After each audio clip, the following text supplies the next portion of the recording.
మీ business ఏదైనా మీ ఊర్లో promotion చేయాలంటే అది సుమన్ టీవీతోనే సాధ్యం. ఇప్పుడే సంప్రదించండి. ఈ అంశం పైన తమిళనాడు ముఖ్యమంత్రి ఎంకే స్టాలిన్ గారు ఇవాళ retired supreme court judge Kurian Joseph గారి ఆధ్వర్యంలో ఒక కమిటీని కూడా వేస్తామని చెప్పి నిన్న అసెంబ్లీలో ప్రకటించారు. నిజంగా స్టాలిన్ గారు ఏదైతే నిర్ణయం తీసుకున్నారో ఆ నిర్ణయాన్ని సిపిఐ తరఫున మేము వెల్కమ్ చెప్తాము. కారణం ఏమంటే కేంద్రంలో నరేంద్ర మోడీ ప్రభుత్వం అధికారంలో వచ్చిన తర్వాత ఇవాళ రాష్ట్రాలకున్న అధికారాలు, హక్కులు, విధులు అన్నిటిని కూడా వారు కబ్జా చేస్తూ ఉన్నారు. పెద్ద ఎత్తున ఎంకరేజ్మెంట్ అన్నీ కూడా కేంద్ర ప్రభుత్వం దృష్టి తీసుకోవడం, కేంద్ర ప్రభుత్వం నిర్ణయాలు చేయడం, వారే అందరిని కూడా ఇది చేయడం ఒకవైపు చేస్తూ ఉన్నారు. రెండో వైపు ఏం చేస్తున్నారంటే బీజేపీ ప్రభుత్వం కేంద్రంలో అధికారంలోకి వచ్చిన తర్వాత అన్ని చోట్ల కూడా ఆర్ఎస్ఎస్ బీజేపీకి సంబంధించిన వాళ్ళని గవర్నర్లుగా నామినేట్ చేసి ఆ గవర్నర్ల ద్వారా రాజ్యాంగబద్ధంగా రాష్ట్ర ప్రభుత్వానికి ఉన్న అధికారాలను కూడా కొల్లగొట్టే పరిస్థితులకు వచ్చారు.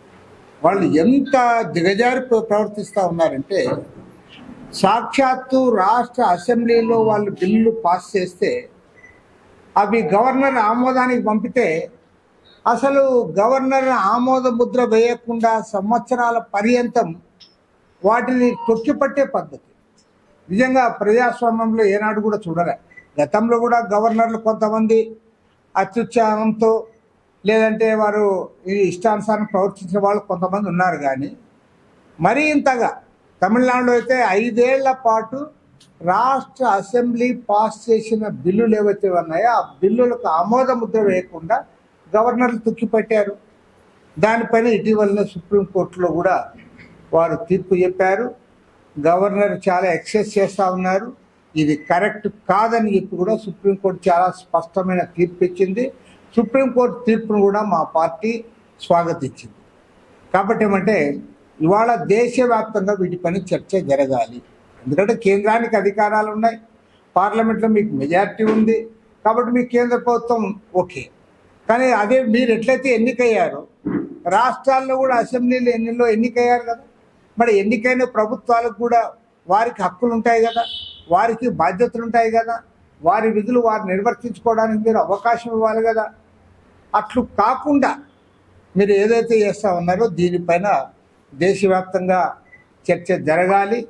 ఏది ఏమైనా తమిళనాడు ప్రభుత్వం Kurian Joseph retired supreme court judge ఆధ్వర్యంలో ఇవాళ ఒక కమిటీ వేసి దీనిపైన కేంద్ర రాష్ట్ర ప్రభుత్వాలకు సంబంధించి రాజ్యాంగం నిర్దేశించిన వారి యొక్క ఏంటి, అందులో ఎవరు ఏం చేయాలనే దానిపైన వారు కమిటీ వేశారు.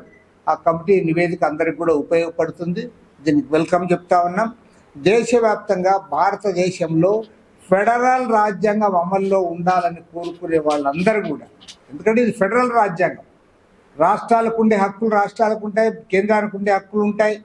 కొన్ని సందర్భాల్లో కేంద్రము రాష్ట్రము 2 ప్రభుత్వాలు కూడా కాంకరెంట్ లిస్టులో ఉంటాయి. వాటిపైన కూడా వారు చేసుకోవాల్సి ఉంటుంది. అది చేయాలని కోరుతా ఉన్నాం.